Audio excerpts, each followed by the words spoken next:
Okay. Just how long as it's working? Oh, there it is.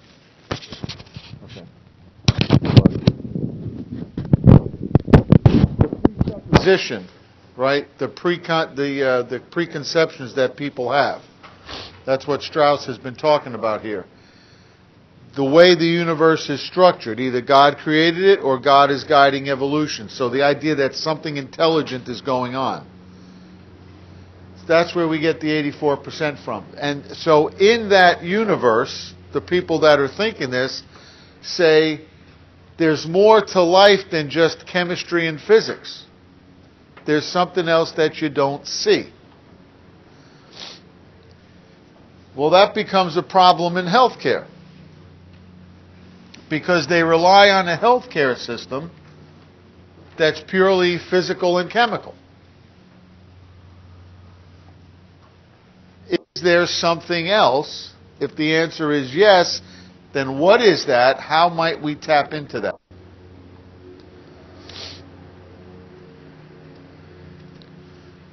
Many people in healthcare think the body has the innate ability to heal itself.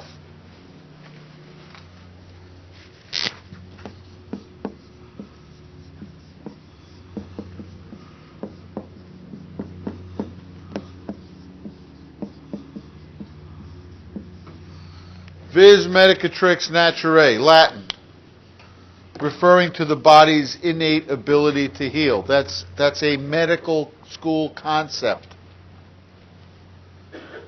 But does their system allow for that? Chiropractic, there's an innate intelligence in living things that enables it to do its own healing and thriving. Does our system of practice allow for that?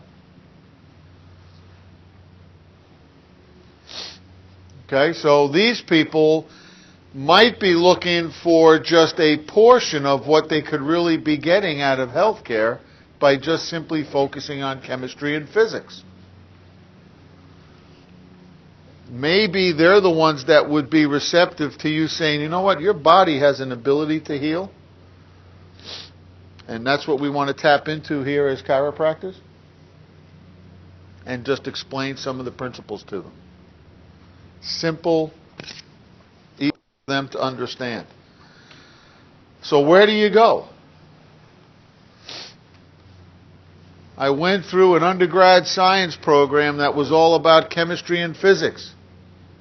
My biology courses didn't discuss anything except the things that were natural and measurable.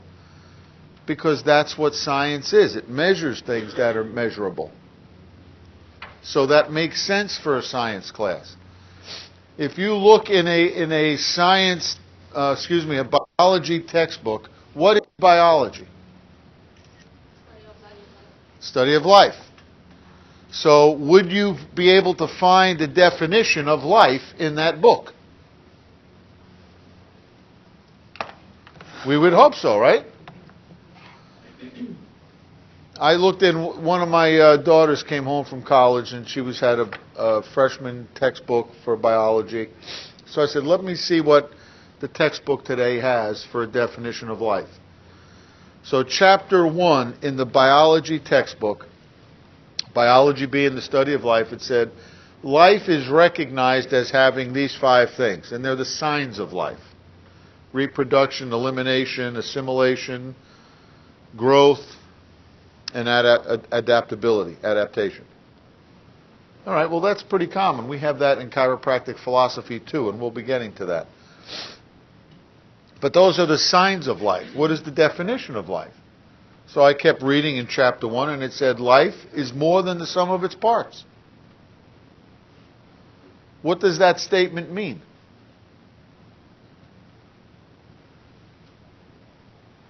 Life is more than the sum of its parts.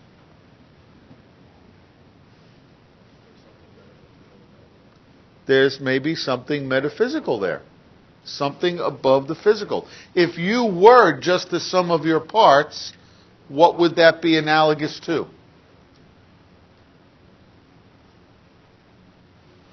Robot? Right? R2-D2? right? You would just be a bunch of parts. You would be like a machine, a computer, a car, a washing machine.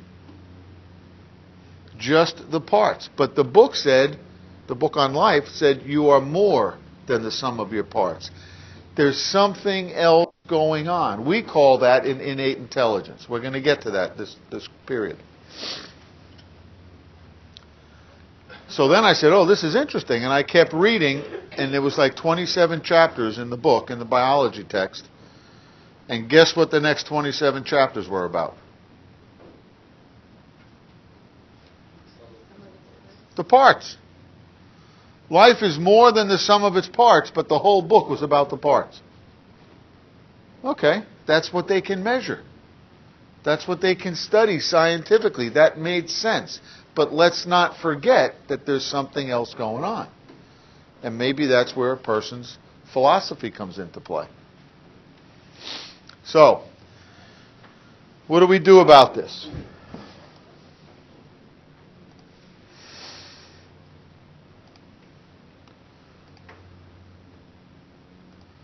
We dig a little bit deeper into two biological doctrines. What is a doctrine?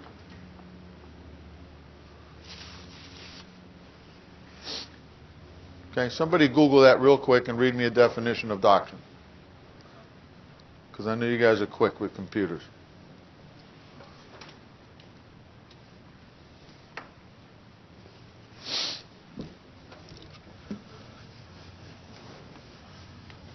Who's got that?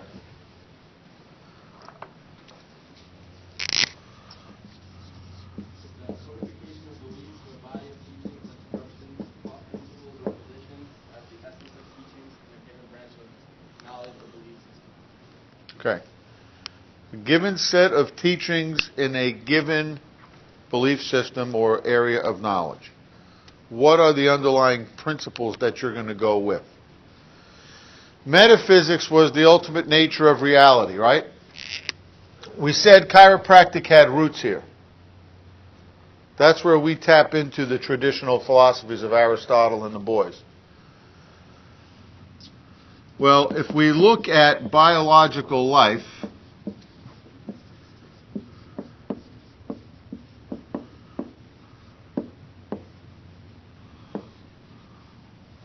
you can have one of two biological doctrines: vitalism or mechanism. Vitalism is the older one. Mechanism is the newer one.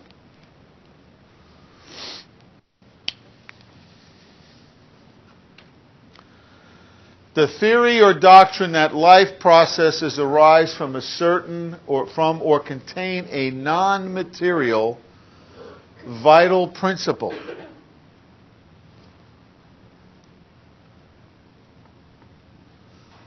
Cannot be explained by studying chemistry and physics.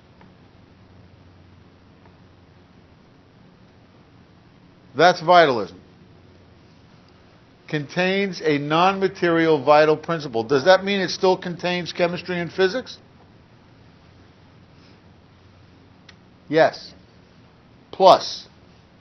Chemistry and physics plus. Something else is going on. Who could subscribe to that kind of a doctrine? 84% of Americans in a recent study, not 10 years, it's pretty recent, would agree with that statement right here. What could that be? That non-material. What does non-material mean?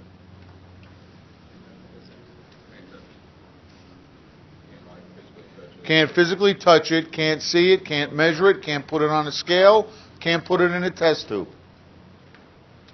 But you can think about it, you can reason about it. Do you think a religious person could agree with something like that? Yeah, because that might be God, that non-material thing. What about a non-religious person? They could also agree to it. They would just say that that non-material thing is something other than God.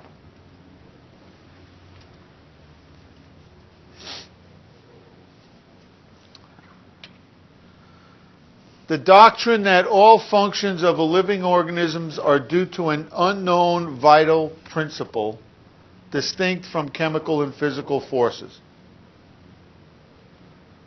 That's what makes life happen. For instance, you have the same parts, the same physical parts as the cadaver in the lab, and yet here you sit, your body is doing something to maintain life, and that cadaver has no life. It has a heart. It has a nervous system. It has a brain. It has a skeletal system, a digestive system. It has all your parts. What's missing? That vital entity. That's what the Vitalist maintains. And 84% of Americans apparently feel that way.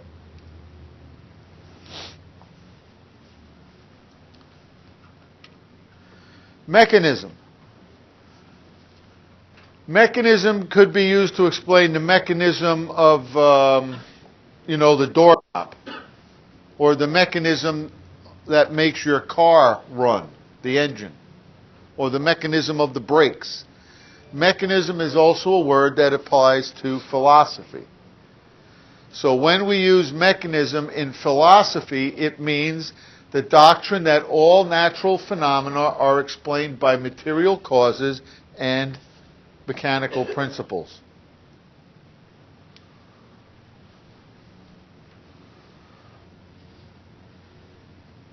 Why do you have brown eyes?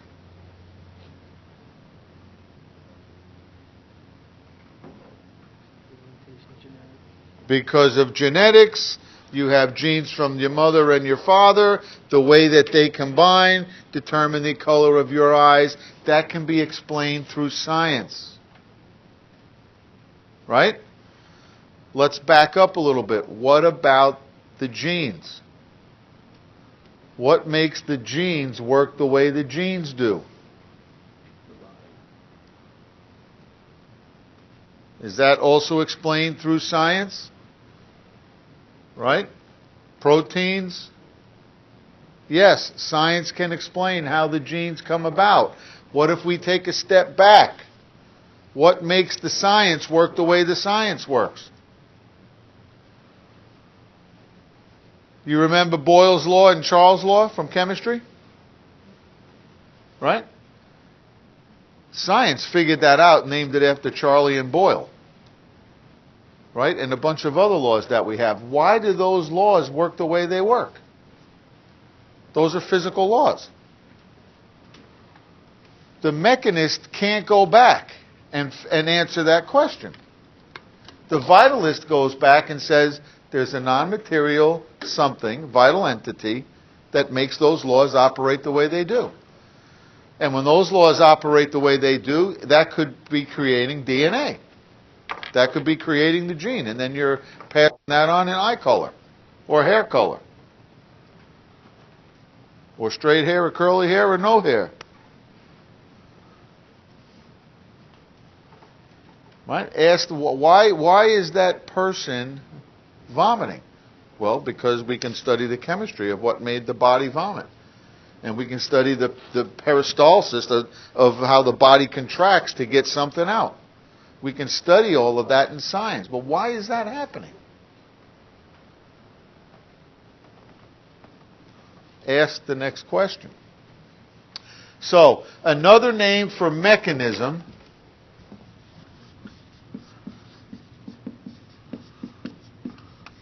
is materialism.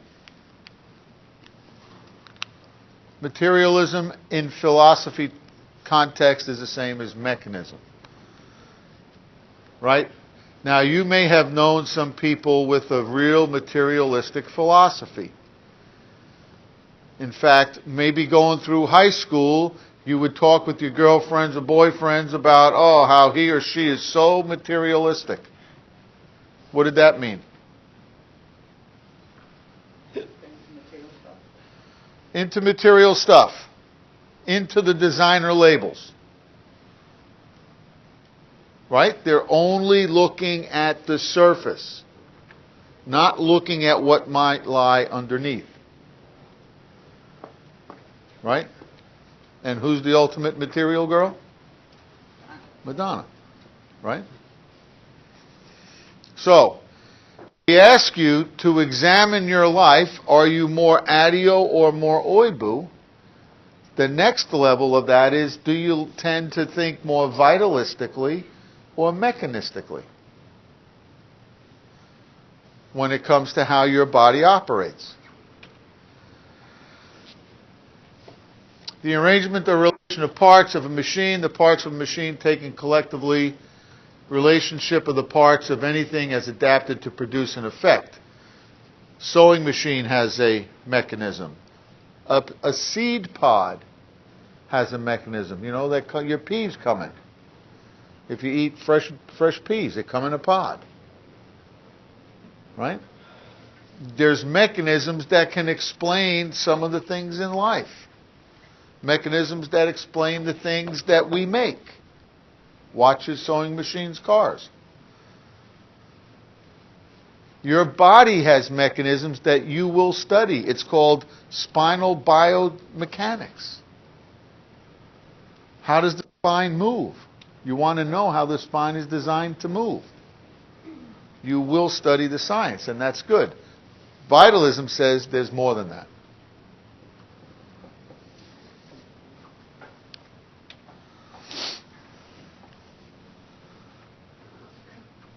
There's Dr. Ron, the subluxated driver.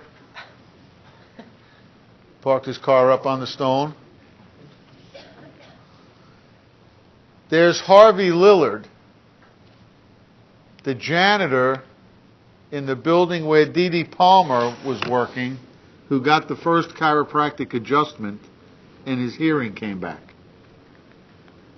September 18th, 1895, Iowa. Bruce Springsteen, born in the USA, chiropractic. Okay? That's the guy. His headache didn't go away. His back pain didn't go away. His hearing returned. Palmer gave that adjustment reasoning that there was a vital entity in the human body that, if interfered with, would prevent proper function. He had made the adjustment, the interference was removed, proper function returned, hearing was restored. He thought he found the cure for deafness. The second deaf guy came in and stayed deaf. Okay? But other people and chiropractors through the years have adjusted deaf people and their hearing has returned. But not all deaf people. Right? It would depend on if the nerve interference was the cause of the deafness. That was 1895.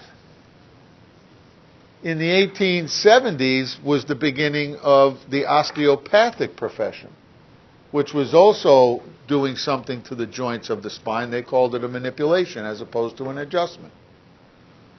They thought by manipulating the joints of the spine, they would improve the flow of blood and lymph. That the vital entity was in the blood or the lymph. Palmer thought the vital entity used the nervous system. They were kind of contemporary thinkers, even though 20 years apart. Okay, medicine chose, right? They had vis medicatrix naturae. They chose to go more in a chemical mechanistic direction.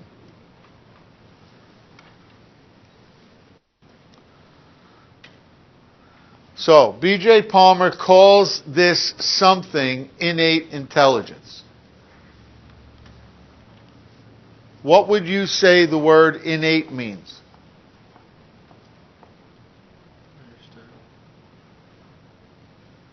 Innate. You're born with it. Inborn. You're born with it. Intelligence. What does that word mean to you? Organized. Okay, good word. Anything else?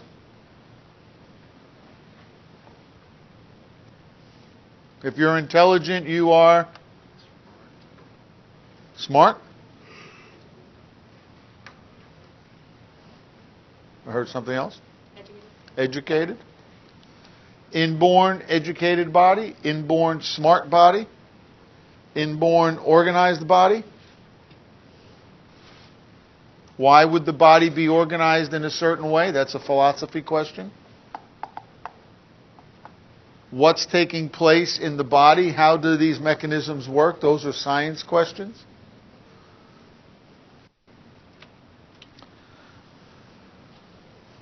What does the word pseudo mean?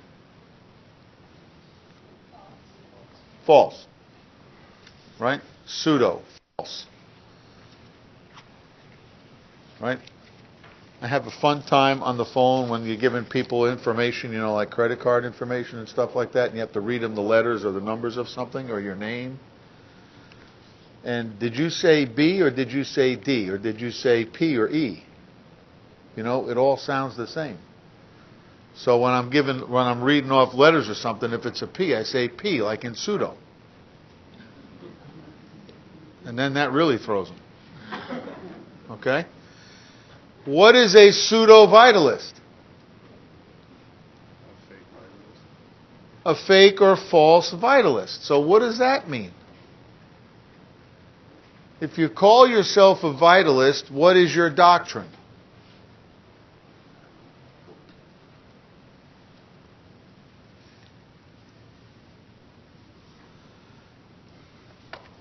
If you call yourself a vitalist, what's your doctrine?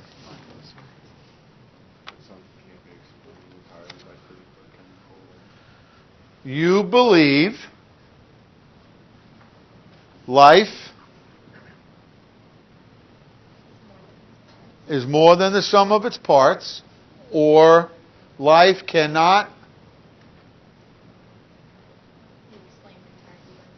be explained entirely by physics and chemistry. So if that's what you believe as a vitalist, a false vitalist might believe that, but not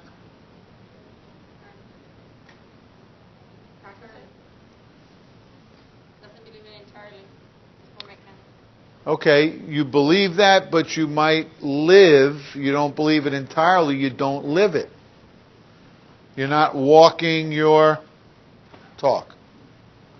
This is what I believe, but I don't go by that all the time, especially when it comes to my health care. Right? When you get a major wound from a knife or a bullet, and you're bleeding profusely, is your body trying to clot that? Absolutely. Just like a little paper cut. But what might happen in the meantime? You could die because you lost too much blood. That doesn't mean your body wasn't trying to adapt. You just ran out of time. So you might have to go do an outside-in thing like sew it up, right, to preserve your life. So that might not be being a pseudo-vitalist. That might be being smart. But if you're a vitalist and you think your body can handle all the things coming at it, are you treating every little thing just so you can feel better? Or are you trying to understand why your body might be doing that? And trusting, right? Go back to yesterday's conversation, trusting that innate intelligence. What will you trust? The innate intelligence of your body or the pills? Or both? Because when you choose one form of health care or the other, or both, that's what you're trusting. So you just know that. Well, I trust this is going to make me feel better so that I can, get a good night's sleep and get up and perform well on my test tomorrow. But when I get out of school, I'm not going to have any more tests, so I won't take any more of this, or I won't do any more of that. But guess what? There'll be other issues. And there'll be children that you have to raise, and there'll be people whose questions that you're going to answer. An individual acknowledges a life force that cannot be seen or demonstrated, but in practice doesn't think it can run the universe or your body.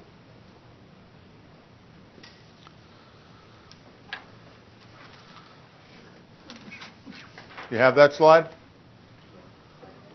Part of it. Okay.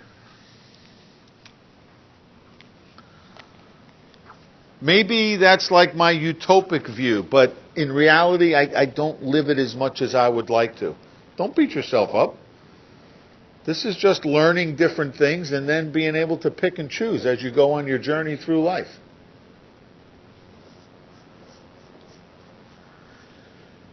%84 of the population could probably define some type of vitalism in their life, but when you look at the number of people that rely on pills to get through the day, you would say that awful lot sure look like mechanists.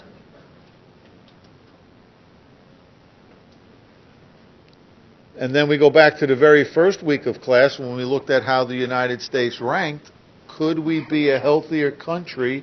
Could you have a healthier community if people actually lived congruent with what they thought? But maybe they haven't been given other options.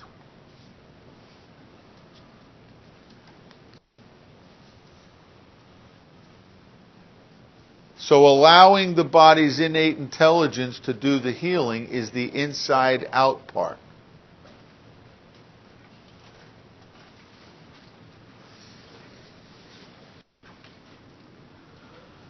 Human ego. The doctor's ego.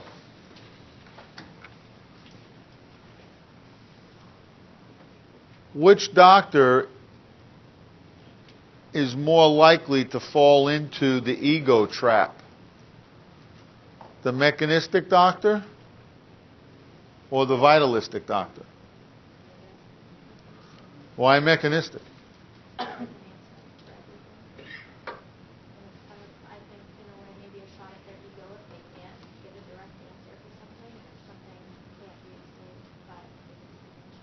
Okay, they want to be able to have all the answers. They like being able to have all the answers. Okay, one view. Anybody else? They think it's them doing the healing. All right, and in healthcare, chiropractic and medical, and I'm sure other fields as well, what do we call that? The blank complex. The God complex. Oh, he thinks he can fix everything. She thinks she's the greatest thing. Right?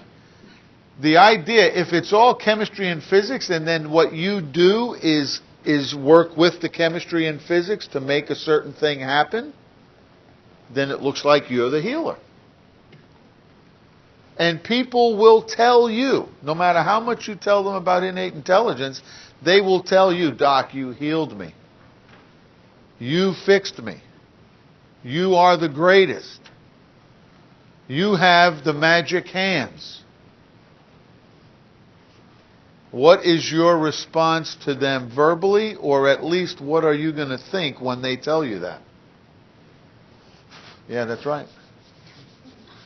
That's me. I did it. I'm great. You could think that, right? Or what else could you think? Your body did it. You might actually say that to them. Your body does the healing. I played a role. Reminding them that there's something greater inside. Not taking the credit. And if you don't tell them, maybe you should at least think that so you don't fall into the ego trap.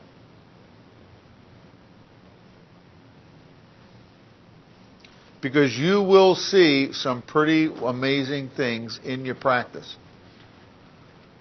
And it's real easy to get that head puffed up and you can't fit out the door to get home. The vitalist would give the credit back to the body.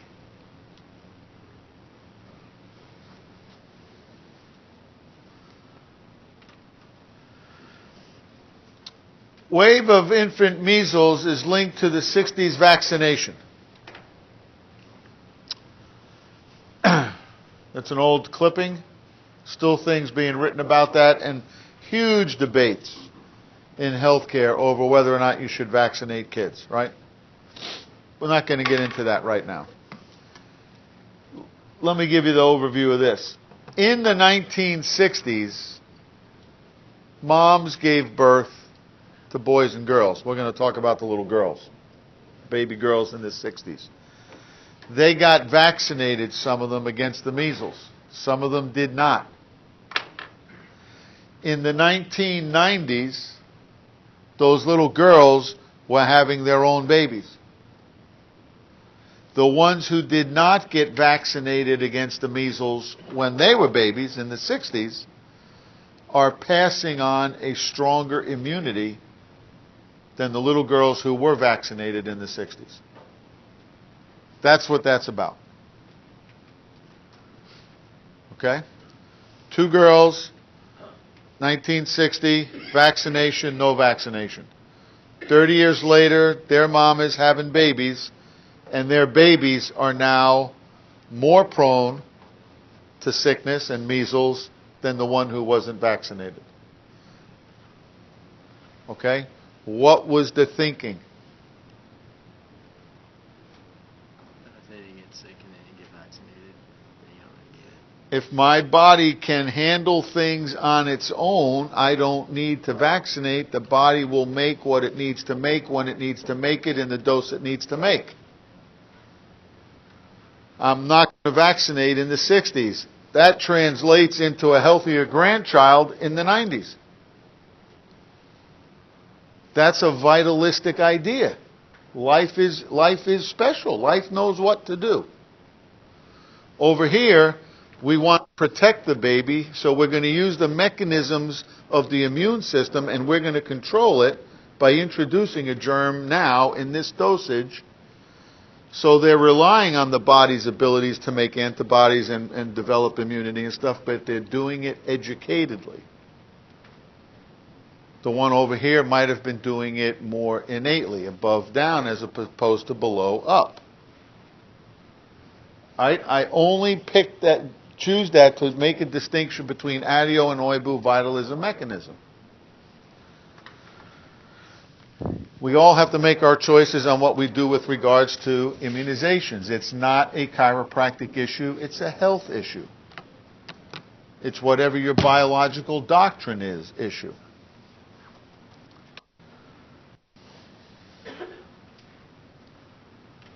Before we get into subluxation, any questions on vitalism mechanism? Adio Oibu.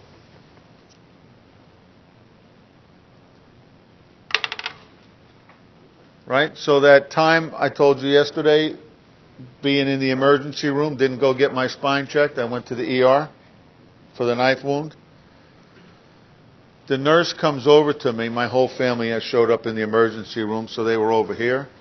The nurse came over and said I had needed X number of stitches on my hands from where I was cut when this guy was coming at me with the knife and we were fighting. And I said, okay. And she said, and I said, how many stitches is this going to take?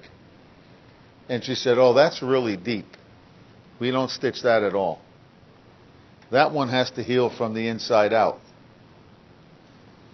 So I said, oh, inside out.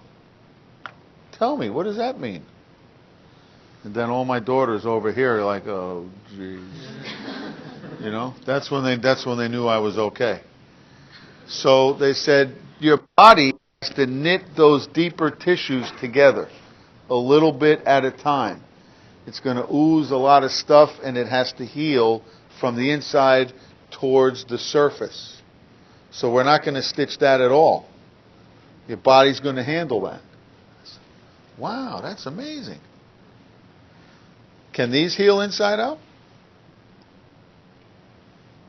I mean, is that a good logical question? Can the cuts on my hands heal inside out if this one can?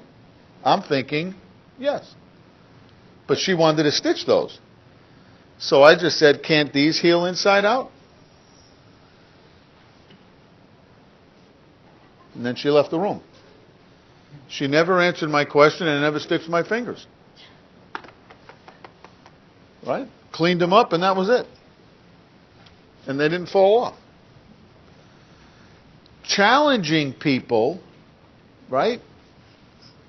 Sometimes they don't even think about why they do what they do. That's an unconscious worldview. Why do you stitch everybody's hands? Because that's what we do.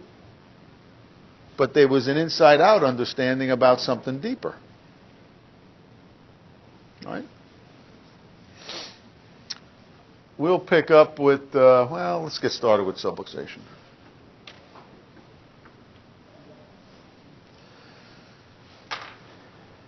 What have we talked about so far? Innate intelligence.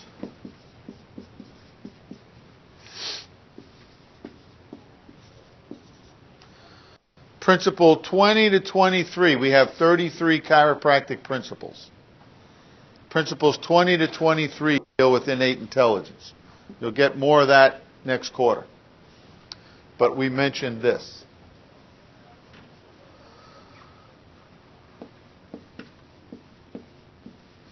Today I mentioned signs of life. Assimilation.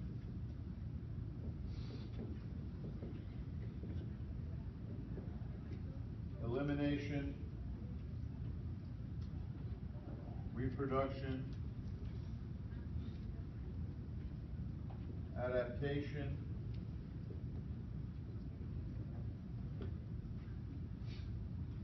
And growth.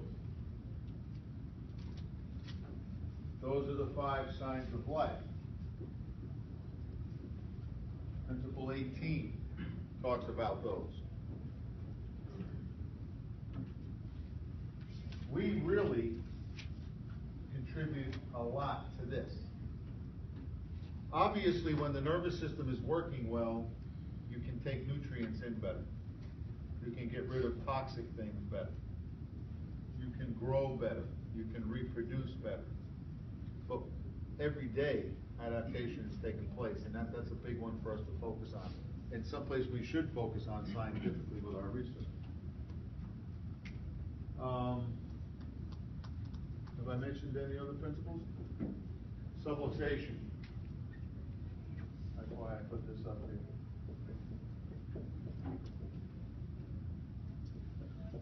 This would be principle 31.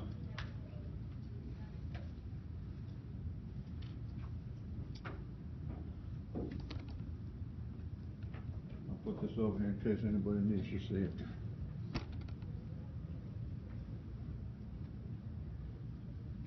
Okay? The subluxation is discussed in 3 different trains of thought by chiropractic.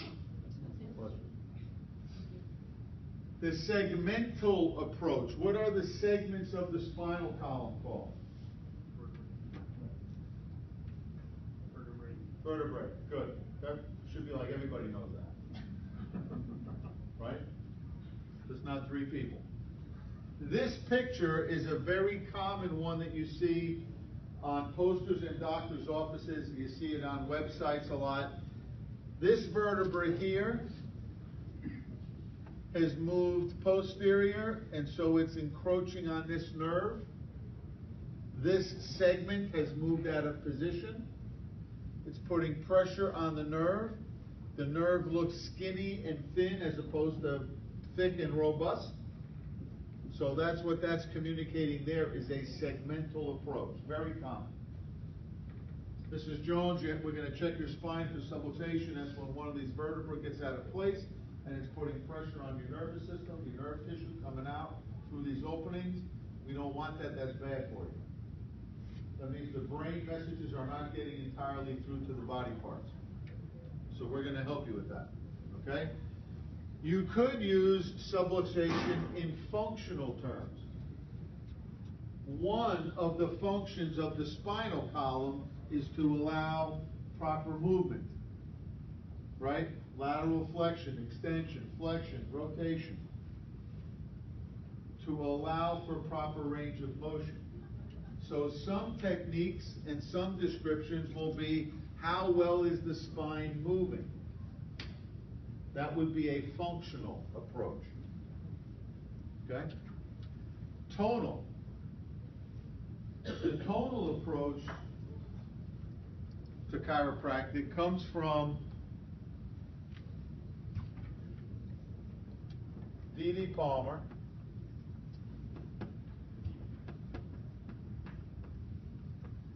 Is this going to get in the way?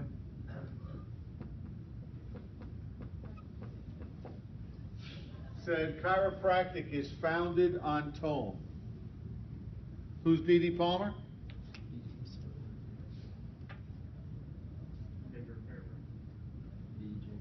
He's the guy who first chiropractor, never went to chiropractic school, right? Didn't exist until he started it. He discovered chiropractic. How did he discover it? Justin Harvey Lewis. Deafness gone, right? Mental force getting through, body working better. He expected that to happen. He said if the nerve in the spinal column or the exiting nerves are too tight or too loose, you have poor health. That's a tonal idea. The nerve, not the muscles. You're used to feeling tight muscles. If the nerve is too tight or too loose, you have poor health. You need proper tone. Okay, so if any of you have played a stringed instrument, you know exactly what he's talking about.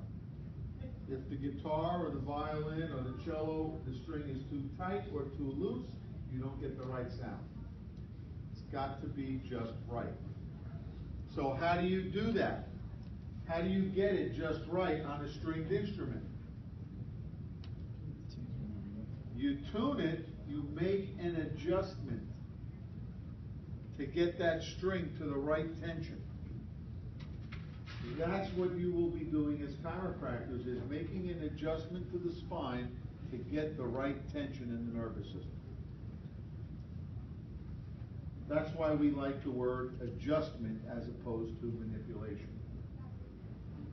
Goes back that far, late 1800s. Tuesday, I'll see you Thursday. We don't have anything special Thursday, right? Okay.